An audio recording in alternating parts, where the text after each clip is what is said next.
없소서. 썩어 없어질 땅의 것에만 소망을 두지 않게 하시며 항상 위의 것을 바라보며 부활 소망으로 살아가는 성도 되게 하옵소서. 부활이요 생명이신 예수님의 이름으로 간절히 기원하옵나이다. 아멘. 다 같이 자리에서 일어나셔서 찬송가 161장 드리겠습니다.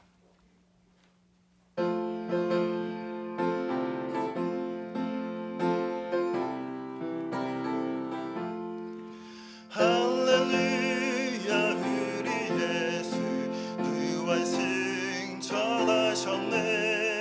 세상 사람 찬양하니 천사와 나파도다. 그주 예수 부활하사 사망 권세 이겼네. 그주 예수 부활하사 사망 권세 이겼네. 할렐루야, 우리 예수 왕의 왕이 되시고 우리 주의 증거 되신 성령 증거하시네. 그주 예수 부활하사 처음 열매 되셨네. 그주 예수 부활하사 처음 열매 되셨네. 할렐루야, 우리 예수 음과 뒤가 없도다. 무덤 속에 있는 죄인 주가 일으키시네. 그주 예수 부활하사 영광 주로 오셨네. 그주 예수 부활하사 영광 주로 오시네. 아멘. 우리 성시 교독 134번 부활절입니다. 내가 받은 것을 먼저 너희에게 전하였노니 이는 성령대로 그리스도께서 우리 죄를 위하여 죽으시고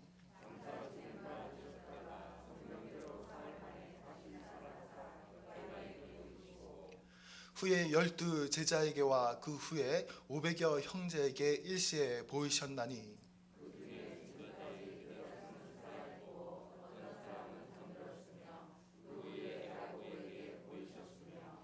그 후에 모든 사도에게와 맨 나중에 만삭되지 못하여 난 자 같은 내게도 보이셨느니라.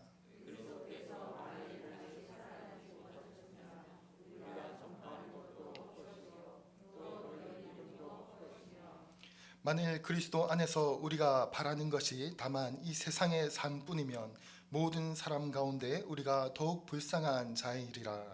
그러나 이제 그리스도께서 죽은 자 가운데서 다시 살아나사 잠자는 자들의 첫 열매가 되셨도다.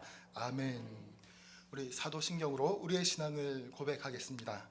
전능하사 천지를 만드신 하나님 아버지를 내가 믿사오며 그 외아들 우리 주 예수 그리스도를 믿사오니 이는 성령으로 잉태하사 동정녀 마리아에게 나시고 본디오 빌라도에게 고난을 받으사 십자가에 못 박혀 죽으시고 장사한 지 사흘 만에 죽은 자 가운데서 다시 살아나시며 하늘에 오르사 전능하신 하나님 우편에 앉아 계시다가 저희로서 산자와 죽은 자를 심판하러 오시리라. 성령을 믿사오며 거룩한 공회와 성도가 서로 교통하는 것과 죄를 사하여 주시는 것과 몸이 다시 사는 것과 영원히 사는 것을 믿사옵나이다. 아멘. 다 같이 자리에 앉으셔서 찬송가 160장 부르신 후에 조용숙 전도사님 나오셔서 예배를 위해 기도해 주시겠습니다.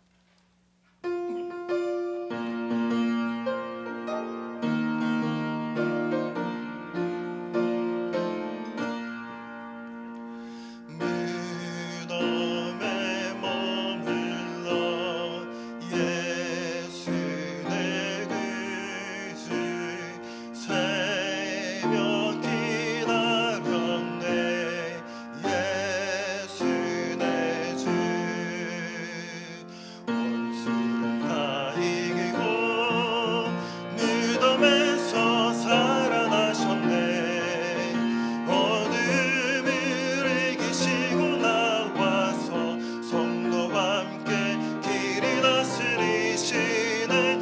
사셨네 사셨네 예수 다시 사셨네 헛되이 지키네 예수 내 그지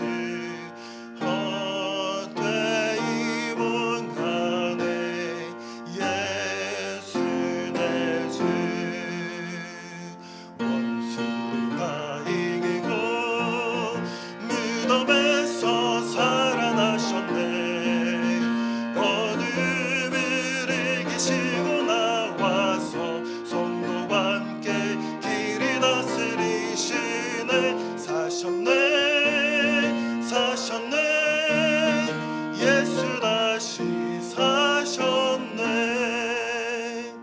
거기 못 가두네 예수 내 그지 우리를 살리네 예수 내 주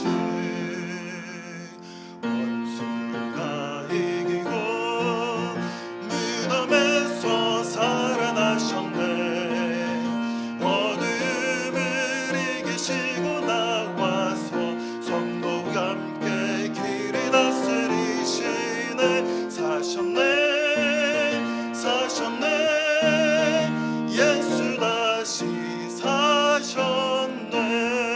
사셨네 다 함께 기도드리겠습니다.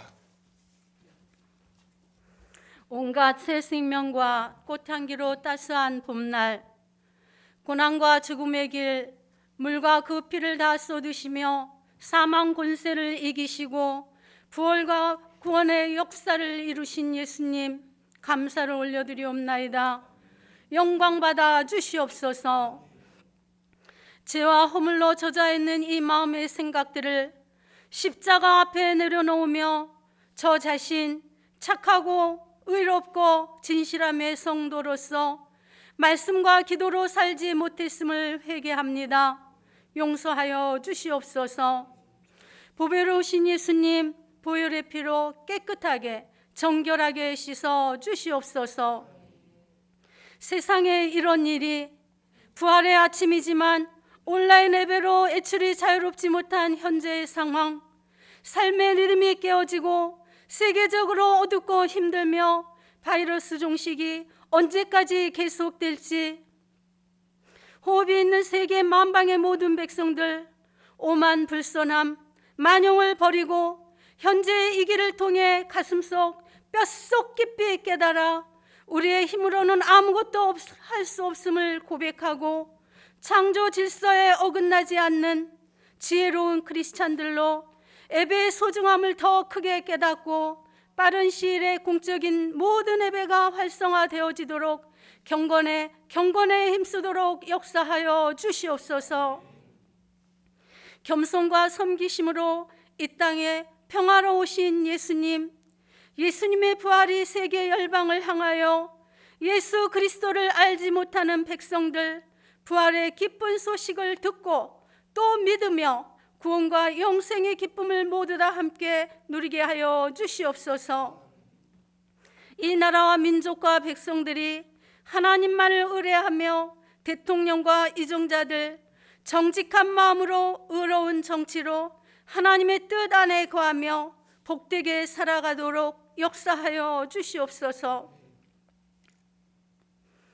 억압과 고통 가운데 끝까지 말씀에 의지하여 기도드리는 북한 지하 그 백성들 찬양과 예배를 마음껏 드릴 수 있도록 동토의 북한 땅 그 땅의 복음 통일의 역사가 속히 임하게 하여 주시옵소서.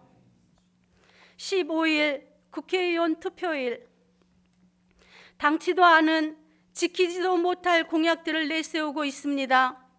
정의와 공의가 이루어지는 나라로 올바른 판단과 선택으로 하나님을 사랑하는 사람, 나라를 사랑하는 정직한 사람이 세워져 행복한 대한민국으로 인도하여 주시옵소서.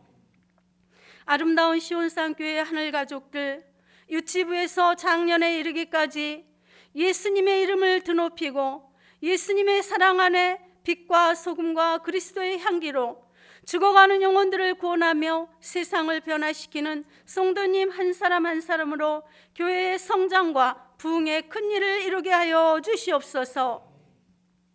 교회에서 확진자가 나오지 않도록 불철주야 가슴을 조아려 기도드리며 양떼들의 사정과 형편을 살피시는 담임 목사님, 이 시간 부활의 메시지를 선포하실 때 성령의 기름 부으심과 영육의 강건하심으로 성령을 7배나 더하여 주시오며 시온산 하늘 가족들 선포되어지는 말씀을 듣고 죽어가는 영혼들을 향하여 받은 사랑을 흘려보내며 예배와 말씀의 성공자로 살아가도록 역사하여 주시옵소서. 온 세계 열방의 복음을 위하여 수고하시는 선교사님들을 통하여 복된 소식이 땅끝까지 전파되어지며 주의 영으로 충만케 하시사 바이러스 위험과 질병에서 보호하시고 사역위의 좋은 곳으로 행복함으로 인도하여 주시옵소서. 이 시간 육신의 질병으로 아파하는 사랑하는 시온산의 환우님들 권능의 말씀과 큰 믿음으로 회복과 힘을 얻어 함께 예배드리게 하여 주시옵소서. 이 모든 말씀을 사망과 권세를 이기시고 부활하신 예수 그리스도의 이름으로 기도 올리옵나이다. 아멘.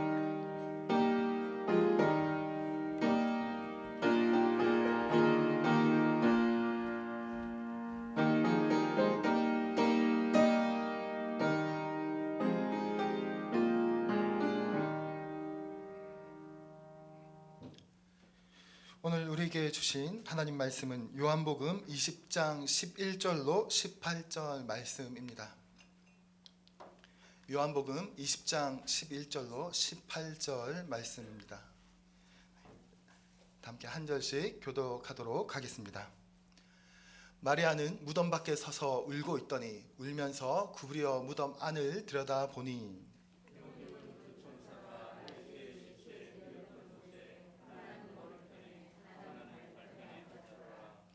천사들이 이르되 여자여 어찌하여 우느냐 이르되 사람들이 내 주님을 옮겼다가 어디 두었는지 내가 알지 못함이니이다.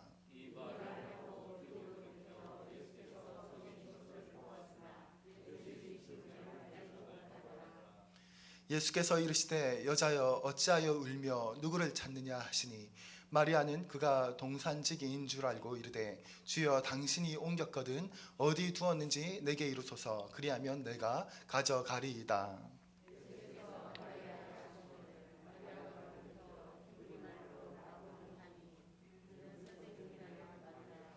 예수께서 이르시되 나를 붙들지 말라 내가 아직 아버지께로 올라가지 아니하였노라.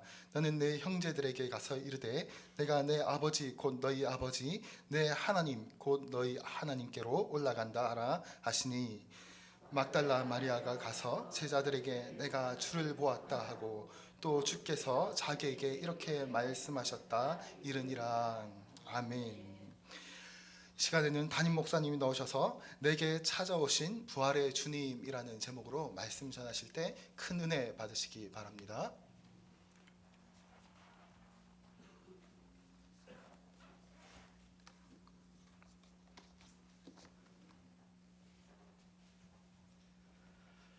할렐루야. 오늘은 예수님께서 부활하신 부활주일 아침입니다.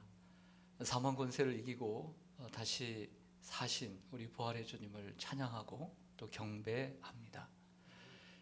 지난 한 주간 예수님의 고난에 동참하고 오늘 부활의 주님을 또 경배하기 위해서 그리고 그 주님 주시는 부활의 능력을 체험하고자 오늘 올라오신 여러분 또 그리고 여러분들의 가정과 삶에 그 부활의 주님이 함께 하시기를 간절히 소망합니다.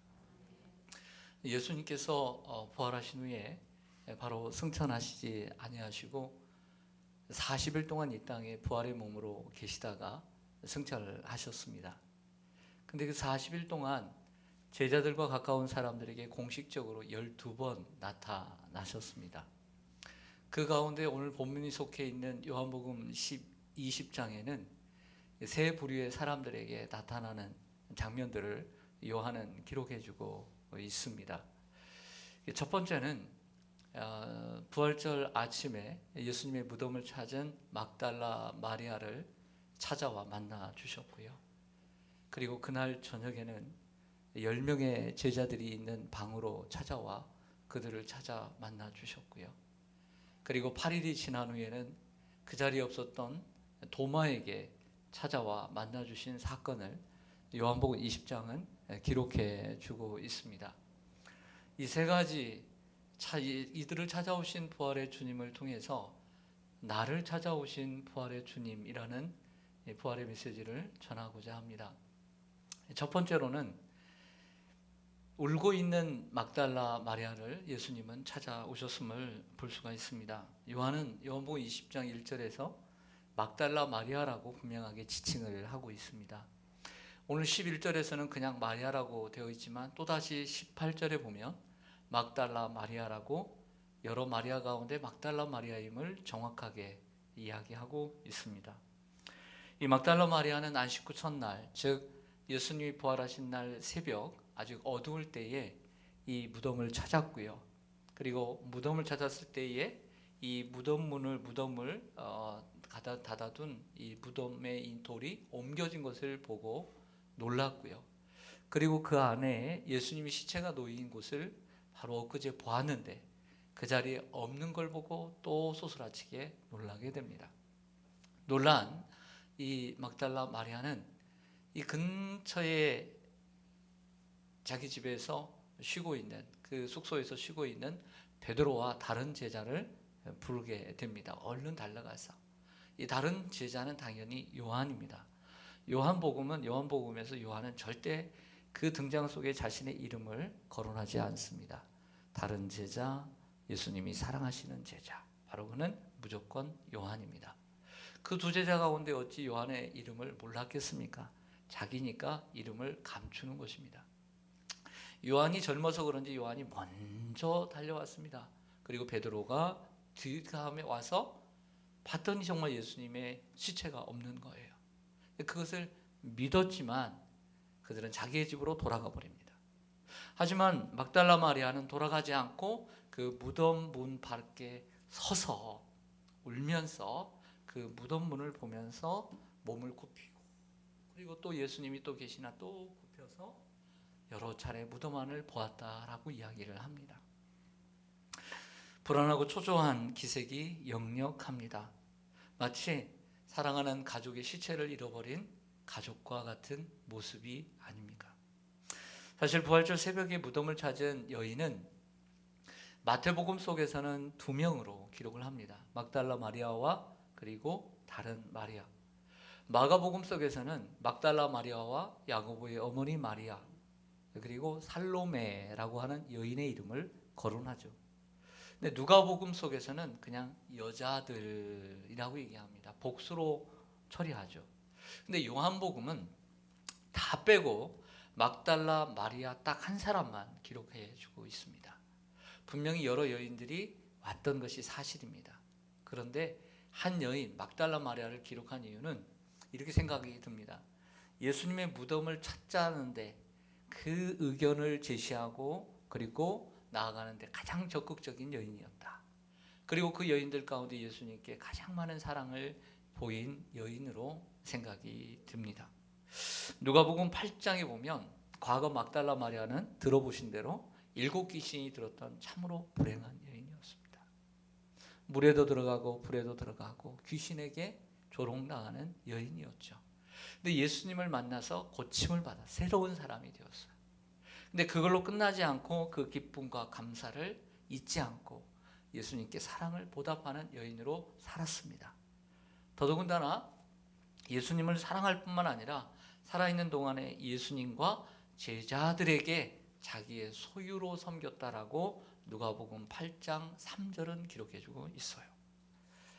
마리아가 갈릴리 사역을 맡으신 예수님께서 예루살렘으로 오실 때 예루살렘까지 온 이유는 예루살렘 성전에서 하나님을 예배하기, 유월절을 지키기 위해서도 그렇지만 여인들은 유월절이나 또 다른 절기에 성전에 못 들어갑니다.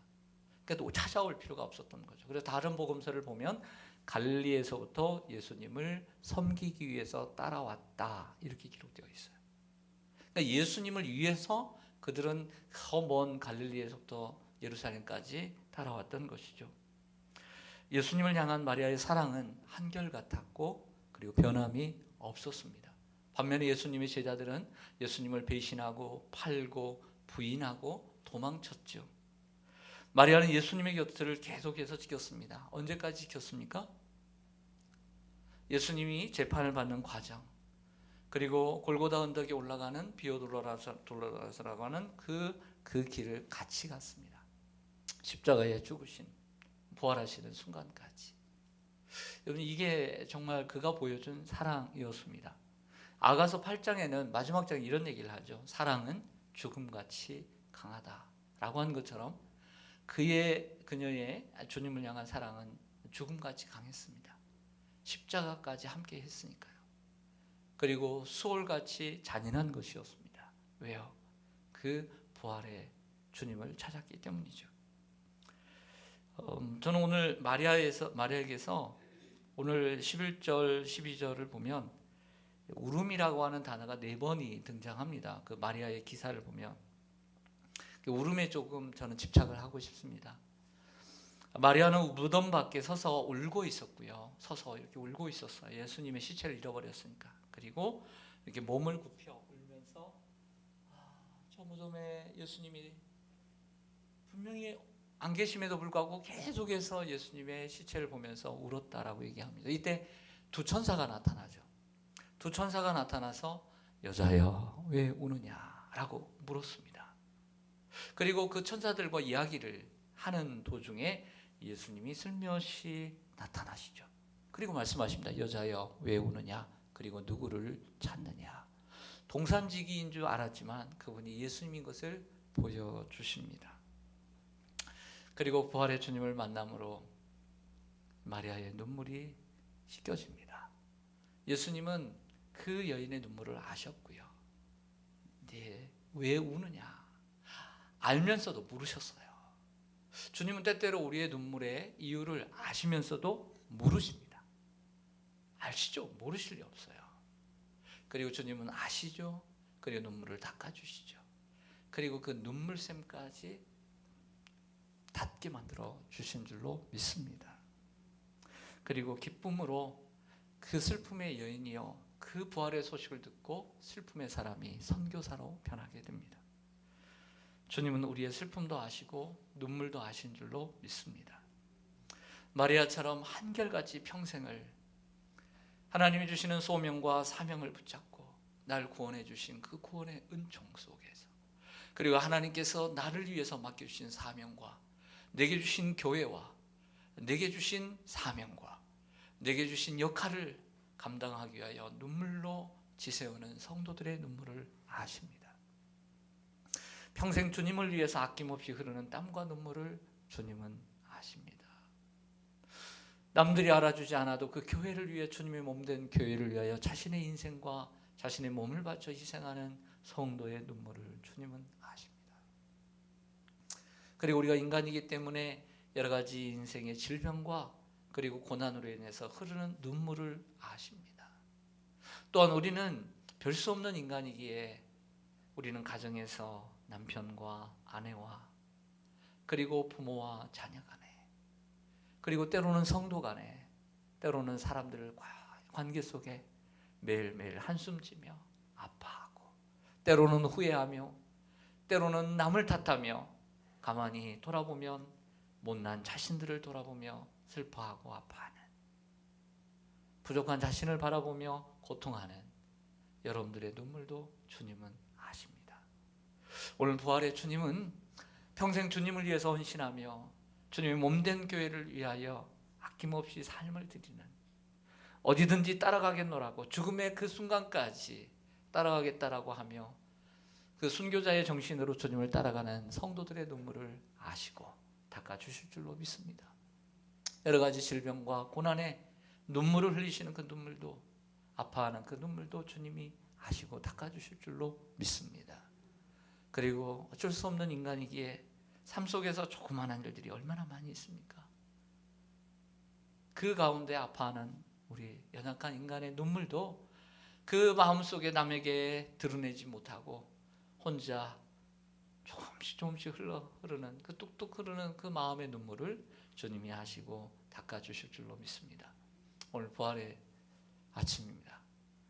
마리아, 울고 있는 마리아를 찾아오신 주님, 그 주님이 이런 아파하는 여러분들을 찾아와 주시고 여러분들이 수고하는 그 수고를 하시고 오늘 여러분들의 수고를 위로하시고 격려해 주시기를 간절히 소망합니다. 두 번째로 부활의 주님은 두려움이 쌓여있는 10명의 제자들을 찾아오셨음을 알 수 있습니다. 오늘 19절을 좀 한번 성경을 보시겠습니까? 요한복음 20장 19절 보시면 이날 곧 안식 후 첫날 저녁 때에 제자들이 유대인들을 두려워하여 모인 곳에 문들을 닫았더니 예수께서 오사 가운데 서서 이르시되 너희에게 샬롬 평강이 있을지어다. 아멘. 이날 이렇게 시작합니다. 이날은 어느 날일까요? 부활절 날이죠. 근데 이 날을 더욱더 강조하기 위해서 곧 안식 후 첫날, 안식일은 토요일인데 예수님이 부활하신 날은 이제부터는 안식 후 첫날이 된 것이죠. 요한은 이날이라고 해도 충분했을 텐데 안식 후 첫날을 강조하기 위해서 1절에도 그리고 오늘 19절에도 안식 후 첫날이라고 일부러 넣는 것입니다. 그날을 더욱더 존귀케 하기 위해서. 여러분, 예수님은 그날이 예수님이 부활하신 날이고 그리고 부활절 첫 주일일지, 역사적으로 부활절 첫 주일일지 알았을까요? 몰랐을까요? 몰랐을 것입니다. 근데 그 부활 저녁에 제자들이 모여 있는 이 방에 유대인들을 두려워하고 하여 문을 꼭 닫아놓고 모인 이 제자들에게 찾아오셨다는 것입니다. 한번 이런 생각을 해봤습니다. 여러분, 이 10명의 제자들은 예수님이 십자가에 못 박혀 돌아가시고 아직 부활하신 것을 잘 모르는 상황 가운데 왜 이 주일날 저녁에 모여 있었을까요? 왜 모였을까요? 아직 도망치지 않은 상황인 것 같습니다. 고향으로 돌아가지 않은 상황 가운데 그들은 왜 모였을까요? 이렇게 추리해 볼 수 있습니다. 먼저는 안식 후 첫날 하나님 앞에 예배하기 위하여서 하나님 앞에 모였습니다. 그리고 기도하기 위하여 그들은 모였습니다. 또한 돌아가신 예수님의 말씀대로 예수님이 부활하신 것인지 아닌지 서로 상의하고 확인하기 위하여, 그리고 부활의 증거가 있는가를 서로 확인하기 위하여 모였을 것입니다. 왜? 여러 차례 예수님께서 말씀하셨으니까. 그리고 앞으로 어떻게 해야 할지, 함께 모여야 할지, 흩어져야 할 것인지를 상의하기 위해 모였을 것입니다. 또한 그들은 서로의 마음과 생각을 알아보고 서로에게 힘을 북돋아주며 서로 힘을 합쳐 현재 위기 상황을 극복해 가기 위해서 모였던 요소도 있었습니다. 이런 생각을 해보았습니다. 그들은 유대인들이 두려워, 있는 문들은 다 복수입니다. 이게 문들이 헬라어 복수로 되어 있는데 문이란 문은 창문까지도 다 굳게 닫았습니다. 이는 마치 오늘의 예배와 같습니다.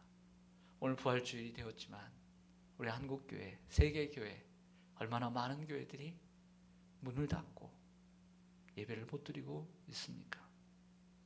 오늘 우리도 두려움 속에서 이렇게 예배를 드리고 있습니다. 아마 유대인들은 예수님의 시체를 핑계 삼아 예수님의 시체를 도둑질해 갔다더니 뭐 어떻더니 해서 그 예수님의 제자들을 잡아갈 수 있었을 것입니다. 이때 당시 제자들이 모이는 것은 위험한 일이었습니다. 그러나 이 제자들은 모이기를 패하지 않았습니다. 그리스도의 제자들은 언제나 어려운 상황에서도 모이기를 패하는 자들의 습관과 같이 하지 않아야 합니다. 두려움이 없는 사람은 없습니다. 그러나 그 두려워하여 모인 곳에도 부활의 주님은 찾아오셨다는 것이죠. 할렐루야. 2020년 부활주일은 우리가 살아있는 동안에 찾아볼 수 없었다. 참으로 안타까운 부활주일입니다. 하지만 주님은, 하나님의 은혜는, 우리 한국교회 은혜 주셔서 그래도 그나마 이렇게 회복되어져서, 그래도 형편이 많이 나아져서 이렇게 부활주일에도 하나님 앞에 나와서 예배할 수 있음이 얼마나 감사한지 모르겠습니다. 우리가 정말 두려움 속에서 이 제자들처럼 오늘 예배를 드리지만, 오늘 위험한 상황 가운데서 예배를 드리지만 여전히 우리 주님은 부활하셨고 그 부활의 주님은 두려워하지만 예배드리는 이 모인 곳에 주님은 함께 하시고 임재하시며 여러분들과 함께 하신 줄로 믿습니다.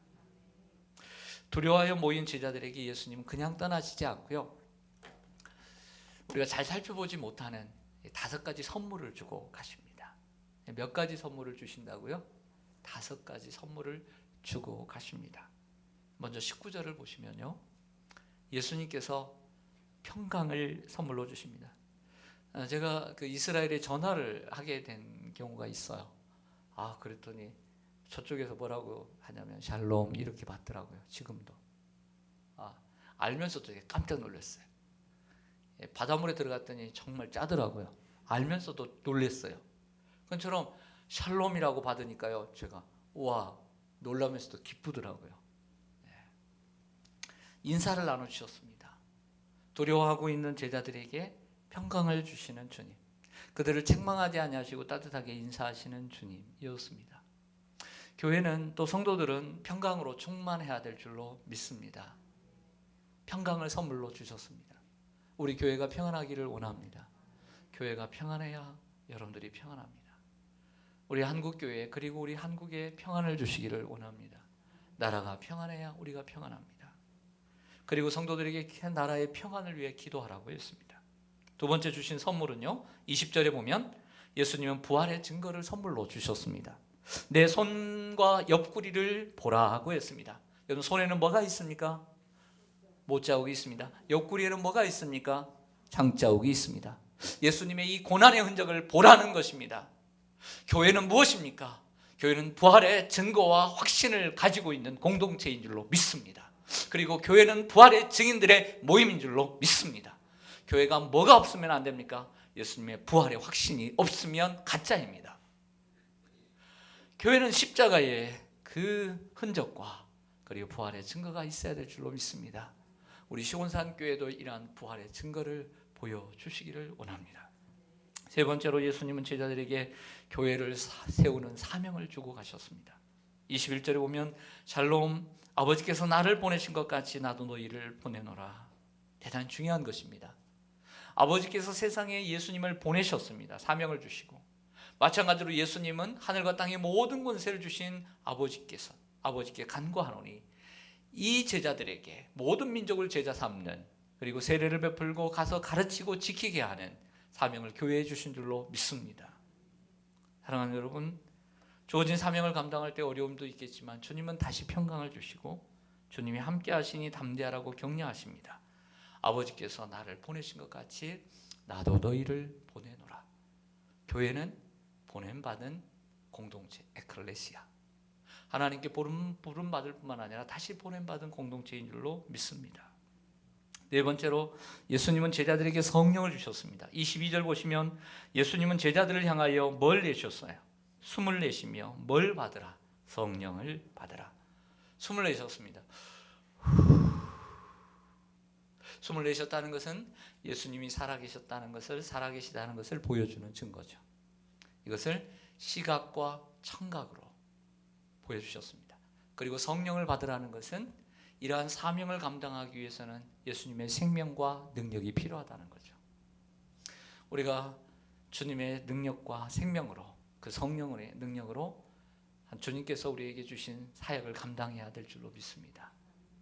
예수님께서 하나님의 아들이시면서도 자기의 힘으로 감당하지 않고 하나님이 주시는 힘으로 감당합니다. 예수님께서 우리에게 보내주셨습니다.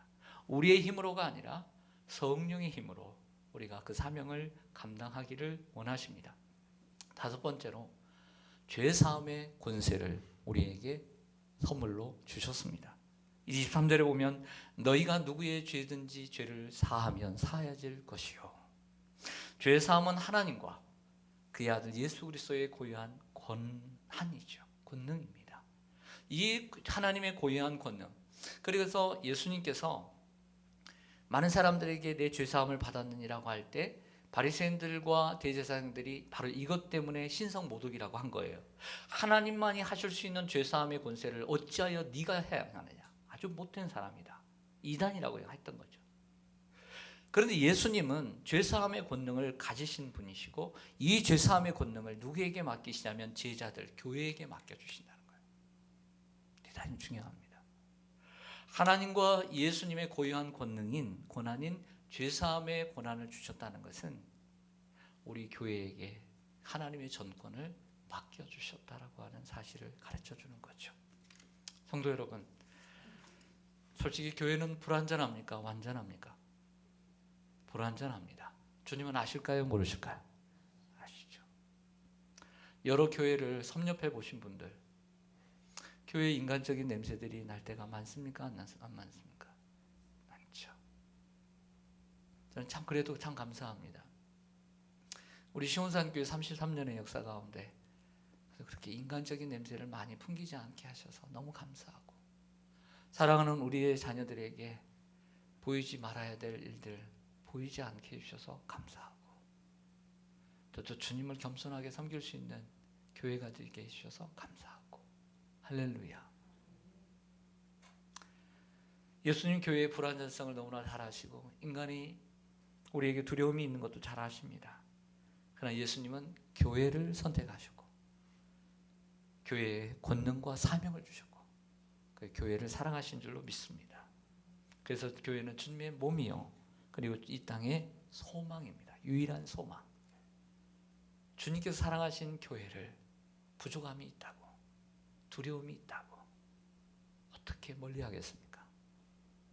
주님이 피로 값주고 사신 교회를 우리가 사랑할 수밖에 없습니다. 할렐루야.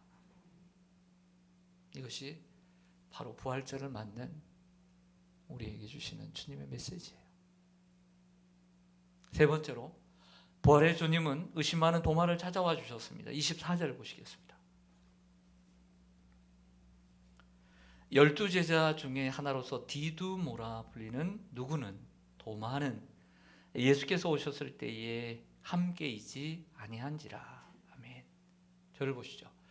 10명의 제자들, 가룟 유다를 뺐으니까 10명의 제자들이죠. 근데 한 명이 더 필요하잖아요. 도마가 그 자리에 없었어요. 왜 없었는지, 독감에 걸렸는지, 아니면 가면 무슨 일이 있었는지, 코로나에 걸렸는지 잘 모르겠어요. 그러나 그 자리에 없었던 게 안타까운 거예요. 우리는 살아오면서 다른 사람들은 나를 어떻게 볼지 모르지만 제 개인적으로 한번 내가 왜 그 자리에 없었을까라는 생각을 한 적이 있어요. 한 세월이 한 30년이 흘렀는데요. 젊은 시절이라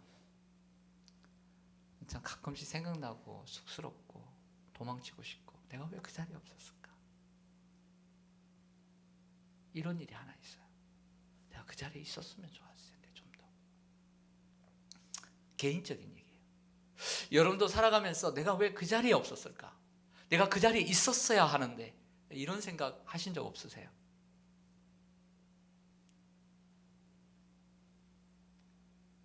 제자들이 도마를 만난 후에 무슨 말을 했겠어요? 당연히 예수님을 만난 얘기를 했겠죠. 그리고 예수님이 부활하신 것을 얘기했겠죠. 그것을 들은 도마가 뭐라고 했냐면, 내가 예수님의 그 손에 못자국을, 그리고 옆구리에 내가 손을 넣어보지 않고는 예수님 부활하신 걸 절대 믿지 않겠다라고 단호하게 얘기를 해버리는 거예요. 함부로 말하는 거죠. 여드레가 지났어요. 여드레가 지나고 난 다음에 예수님이 제자들 가운데 짠 나타나는데, 예수님의 마음과 그리고 시선은 누구를 향했겠어요? 도마를 향했죠. 다짜고짜 물으십니다. 도마야, 내 못자국을 봐라. 그리고 내 손가락을 내밀어 손에 넣고 내 옆구리에 넣어 봐라. 그리하여 믿음 없는 자가 되지 말고 믿는 자가 되라. 폭탄을 던지세요. 핵폭탄을. 개인적으로는 핵폭탄이에요. 이거. 개인적으로는. 베드로와 양대 산맥을 이루는 신약의 중요한 신앙 고백을 하죠.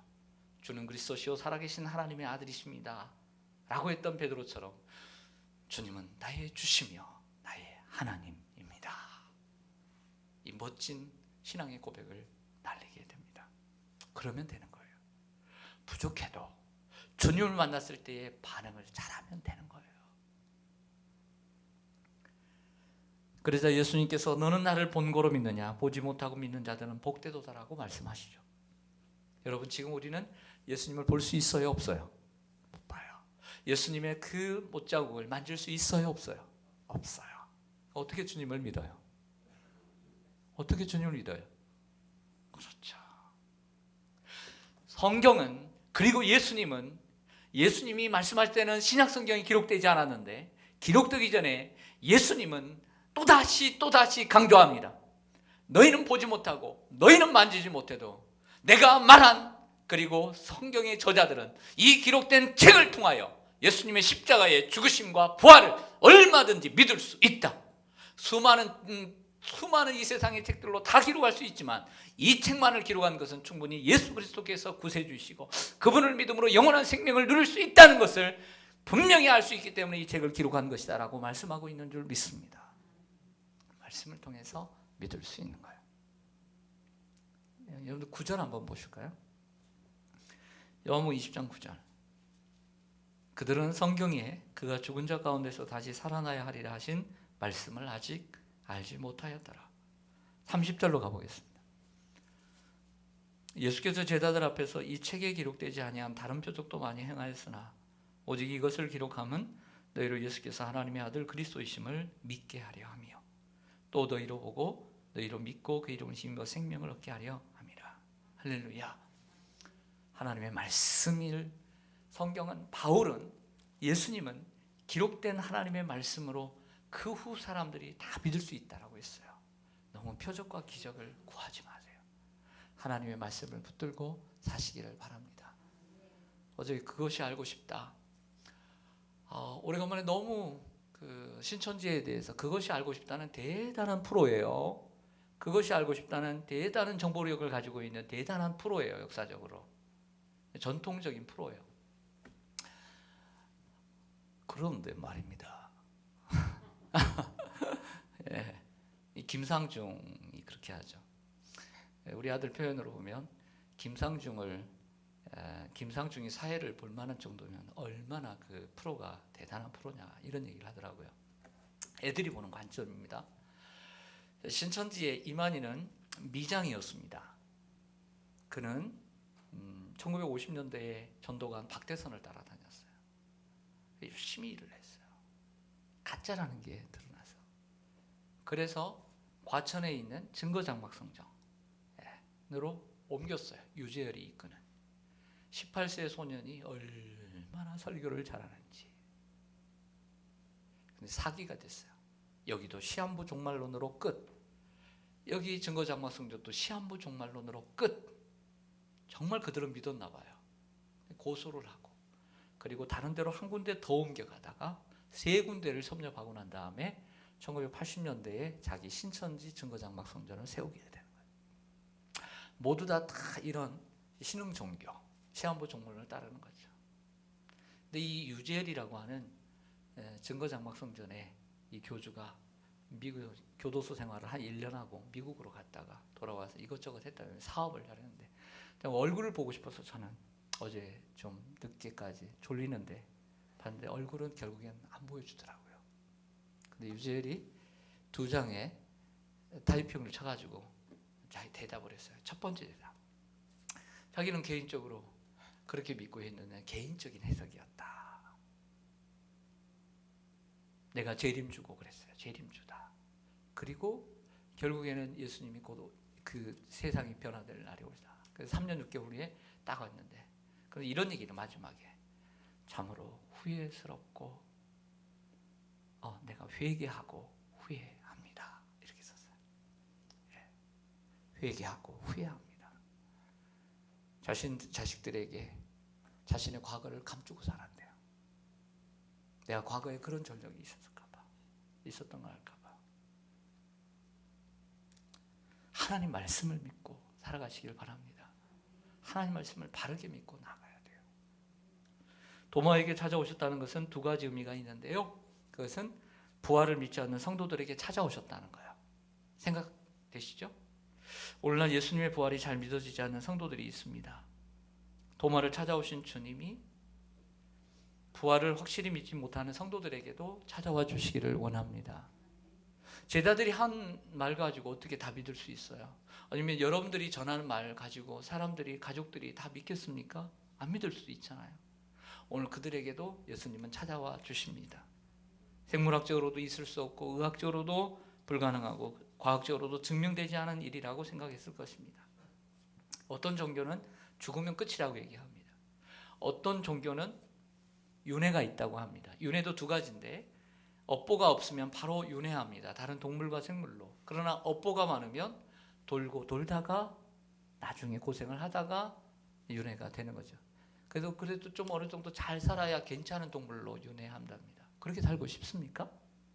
그렇게 부활하고 싶으세요? 아니잖아요. 기독교는 부활의 종교입니다. 부활 없이는 기독교가 있을 수가 없습니다. 바울의 말처럼 부활이 없으면 우리의 믿음도 없것이요 우리는 가장 불쌍한 자이고 우리는 부활할 수 없습니다. 예수님은 십자가에 죽으시고 3일 만에 다시 사셔서 부활의 첫 열매가 되셨습니다. 그리고 우리는 다음 열매가 되는 줄로 믿습니다. 나는 부활이요 생명이니 나를 믿는 자는 죽어도 살겠고 무릇 살아서 나를 믿는 자는 영원히 죽지 아니하리니 이것을 내가 믿느냐? 마르다에게 물으셨을 때 마르다가 주 내가 믿습니다 라고 했던 것처럼 나는 주님을 믿습니다. 나는 부활을 믿습니다 라고 말할 수 있는 우리 시온산의 모든 성도님들이 되시기를 원합니다. 그리고 주님은 우리의 연약한 믿음과 그리고 의심 많은 우리의 믿음을 따뜻하게 만져주신다는 것을 알게 됩니다. 여러분, 우리의 믿음이 늘 막 충천하고 건강하고 막 올라갑니까? 아니면 처질 때도 있고 내려갈 때도 있습니까? 내려갈 때도 있죠. 이번 코로나 사태로 인해서 우리 교회도 2주일 예배를 드리지 못하고 이렇게 축소해서 예배를 드린 경우는 이제 한 달이 넘어갑니다. 어떤 분이 그래요. 이 교회를 못 나오면서 목사님 믿음이 떨어지겠어요. 떨어질 수 있습니다. 그러나 여러분 이런 기회를 우리는 좋은 이런 위기를 좋은 기회로 만들어가고 하나님이 원하시는 기회로 만들어가야 될 줄로 믿습니다. 일상의 예배가 편안한 예배가 얼마나 소중한 예배인가를 우리가 깨닫는 우리가 되기를 원합니다. 우리에게 주어진 삶의 환경을 가지고 하나님께 멀어지는 방종의 기회로 삼지 말고 하나님 앞에 더 가까이 나아갈 수 있는 이러한 우리가 되기를 간절히 원합니다. 교회는 성도들의 모임이고 하나님은 그 모임 속에 임재하는 것입니다. 온라인 예배가 시작된 교회들이 많습니다. 과거에 큰 교회들은 온라인 교회들 예배를 많이 드렸죠. 온라인 예배의 목적은요, 교회에 오지 못하는 상황과 그리고 형편을 가지고 있는 사람들을 위한 배려책입니다. 배려책인 거죠. 특별히 오늘과 같은 비상 상황에서 교회를 나오는 이 위험한 상황 가운데 들 수 있는 자구책인 것이죠. 임시 방편입니다. 또 하나는 가나안 성도라고 있습니다. 가나안 성도는 기독교인이지만 교회를 출석하지 않는 성도. 이러한 성도들에게 그래도 교회를 가기 싫으면 그래도 유튜브를 통해서 영상이라도 예배를 드리라라고 하는 그런 가나안 성도, 혹은 예수를 믿지 않지만 교회 방송을 통해서 복음을 접할 수 있도록 하는 게 온라인 예배입니다.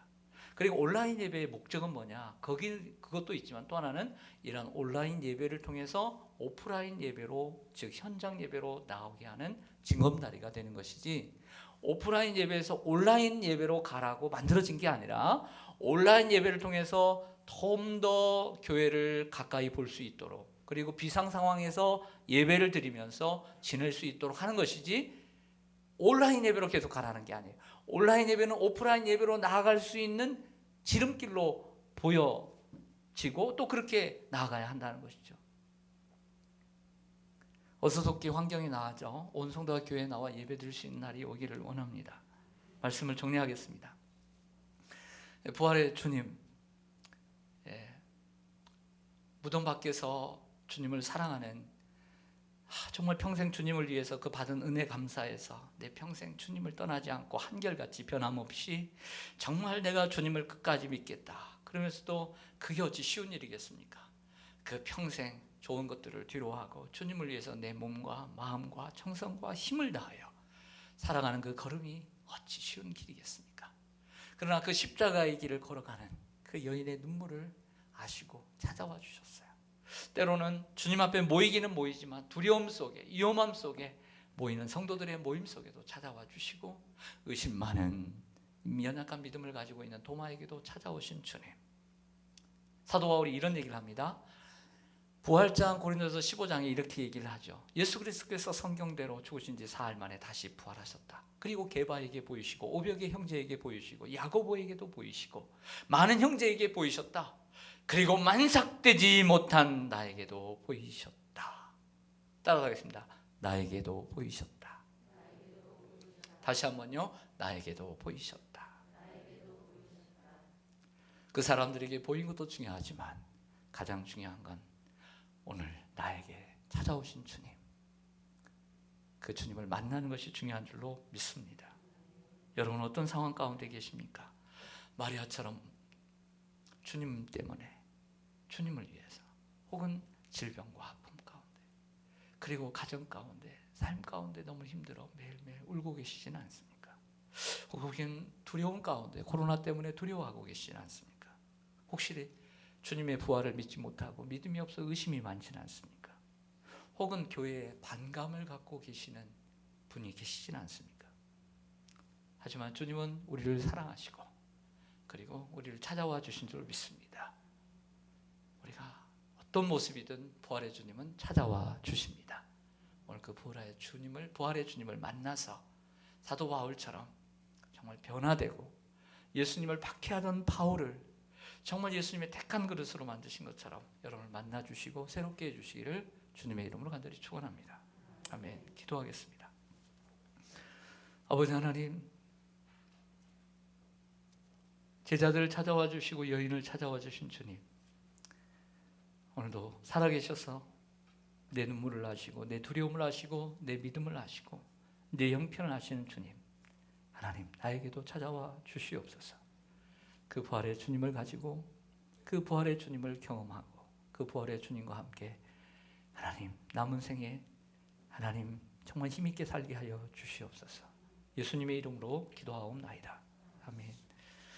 찬송가 407장 구주와 함께 나 죽었으니 구주와 함께 나 살았도다 부르면서 예물 드리겠습니다.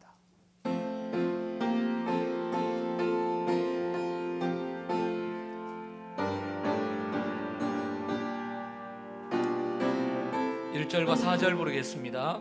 구주와 함께 나 죽었으니 구주와 함께 나 살았도다.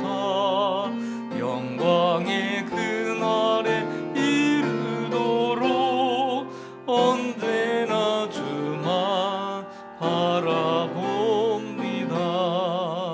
언제나 주는 날 사랑하사 언제나 새 생명 주시라니.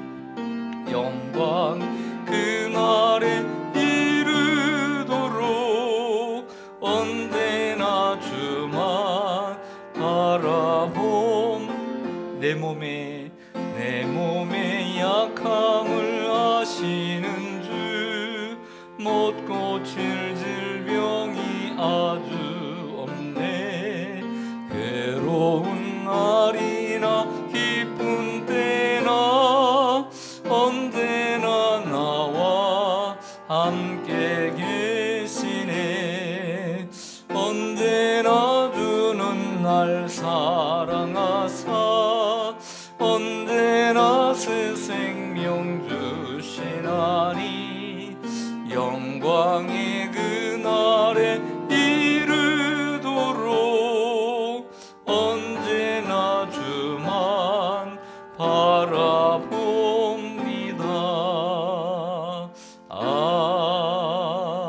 아멘. 부활의 주님을 찬양하며 또 부활의 주님을 경배하며 축하하며 부활절 헌금을 주께 올려드립니다. 기뻐 흠양하여 주옵소서. 예수님의 장례를 준비하며 자신의 모든 것을 드린 아버지 하나님, 마리아처럼 우리의 예물이 주님의 향기를 풍기는 예물이 되게 하시고 사람들과 비교하지 않는 예물이 되게 하여 주시옵소서. 하나님 부활의 주님이 우리 성도님들의 아버지 하나님이 심령 속에 찾아오신 것처럼 아버지 하나님이여 나를 믿는 생명을 얻고 풍성히 얻는다 하신 것처럼 하나님 저들의 삶에 풍성한 것으로 채워 주시옵소서. 주님께서 가난하게 되심은 또 우리를 부욕해 하심이라 했습니다. 우리 성도님들의 삶을 아시오니 긍휼히 여겨 주옵소서. 예수님의 십자가 그 대속 보혈의 그 은혜를 경험하고 또 감사하며 또 부활의 능력에 아버지 하는 부활의 주님을 경배하고 그 부활의 능력 가운데 살아가기를 원하여 예물 드리오니 음명하여 주시옵소서. 11조와 감사와 소원의 예물 그리고 교회를 향한 비전 헌금과 다음 세대를 향한 장헌금과 인재 양성 헌금 하나님 많은 아버지 하나님 선교사님들이 귀국 중에 있습니다. 하나님 또 귀국하지 않고 그 자리에서 복음을 전하는 일이 있습니다. 늘 지켜주시옵소서. 교회를 향한 사랑 오늘 부활절을 맞이하여 강단을 꾸미며 또 아버지 하나님 계란으로 아버지 하나님 헌신하는 아름다운 손길 위에도 교회를 위해서 또 청소로 아버지 하나님 또 아이들을 가르치는 우리 교육자들 날마다 하나님 솔로몬과 같은 지혜로 함께하여 주시고 그들의 아버지 하나님 말씀을 듣는 사랑하는 자녀들이 복을 받게 하여 주시옵소서. 몸이 아픈 이들 인생의 눈물이 끊이지 않는 이들을 하나님 그들 가운데 찾아와 주시고 함께하여 주시옵소서. 예수님의 이름으로 기도하옵나이다. 아멘. 네, 교회 소식 전하겠습니다. 부활의 주님을 또 경배하기 위해서 올라오신 여러분들을 또 환영하고 축복합니다. 바이러스 전염병 확산으로 1, 2, 3부 예배와 새벽기도의 수요 예배 또 유치부만 온라인 예배로 드리고요. 교회 학교는 온라인 예배와 현장 예배를 함께 합니다. 그리고 수요 예배도 온라인 예배로 드립니다. 교회 출입 시 협조 사항입니다. 발열 확인과 이름을 꼭 적어 주시고요. 그리고 손 소독제 사용해 주시고 마스크 꼭 불편하시더라도 착용해 주시고요. 여러분들 앞에 파란색 스티커가 있는데 스티커 자리에만 거리 두기를 위해서 앉아주시면 고맙겠습니다. 바로 귀가해 주시고 성도 간의 거리 두기를 지켜주시고 그리고 전화로 많이 소통하시기를 바랍니다. 그리고 위험성 있는 지역 또 악수 대신 얼굴로 인사해 주시고요. 또 식사는 없고요. 또 퇴장 시에도 거리 두기 해 주시기 바랍니다. 그런데 좀 그런 것 같아요. 어제 밤에 제가 이렇게 나와서 여기 법원단지를 갔더니 여기 식당에 큰 식당이 있는데 예전처럼요 아직도 앉는 자리인데 타닥타닥타닥 다 앉아가지고요 식사를 하더라고요. 그거 보면서 야 일상으로 돌아온 건가 이런 생각이 들어요. 그래서 생각이 또 하나 생각해. 야 저렇게 타닥타닥 붙어가지고 저렇게 식사하는 것하고 교회에서 이렇게 마스크 쓰고 예배드리는 것도 뭐가 더 위험할까 이런 생각을 했어요. 그래서 여러분 우리는 무척 정말 방역을 철저히 하고 또 이렇게 노력을 하고 있습니다. 그래서 그런 걸 생각해 보면 교회에서 예배 드리는 것이 정말 그만큼 위험하지 않다는 것을 우리가 객관적으로 판단할 수가 있습니다. 점차 또 여러분들 형편들을 잘 아시니까 점차 또 현장 예배를 회복해 주시기를 바라고 또 이렇게 또 오래간만에 이렇게 뵌 분들이 많은데 환영하고 축복합니다. 네, 국회의원 선거가 있습니다. 수요일이고요. 1인 2표제입니다. 국회의원 선거와 정당 투표 기도하며 소중한 한 표 행사하시길 바라고요. 미래관 청소는 드보라입니다. 김주영, 김성란 집사님 자녀 김민종 형제 군체대했습니다. 우리 서로 인사하겠습니다. 부활의 주님을 축하합니다. 부활의 주님을 경배합니다. 네. 우리 다 같이 일어나셔서 살아계신 주 1절 부르고 예배를 마치겠습니다.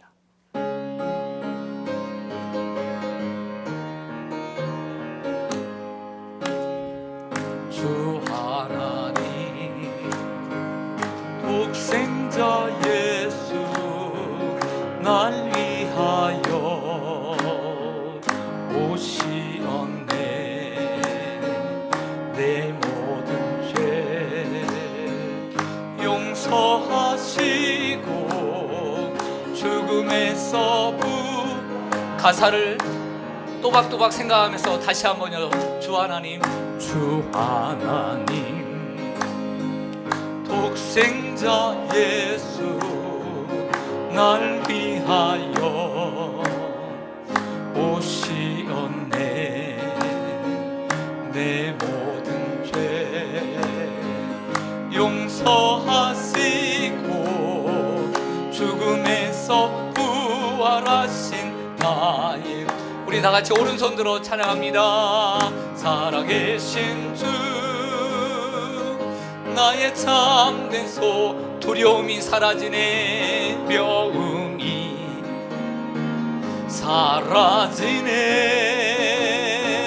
사랑의 주네, 갈 길 인도하니 내 모든 삶. 우리 주님은 지금도 살아계십니다. 살아계신 주, 살아계신 주, 나의 참된 소망, 두려움이 사라지네. 사랑의 주네, 갈 길 인도하니 내 모든 삶의 기쁨 늘 충만하네. 할렐루야. 이제는 버리오 생명이 되시는 예수 그리스도의 크신 은혜와 아버지 하나님의 넓고 크신 사랑하심과 성령님의 감화 감동 교통하심이 우리를 찾아오신 그 부활의 주님을 만남으로 그 삶의 회복과 부활의 능력을, 그리고 부활의 참 소망을 가지고 살아가기로 굳게 결심하는 머리 숙인 주의 권속들 위해, 저들의 가정과 일터와 자녀손들 위해, 특별히 한국교회와 우리 대한민국과 그리고 팬데믹으로 아파하는 이 온 지구촌 위에 이제로부터 영원토록 함께 있을지어다. 아멘.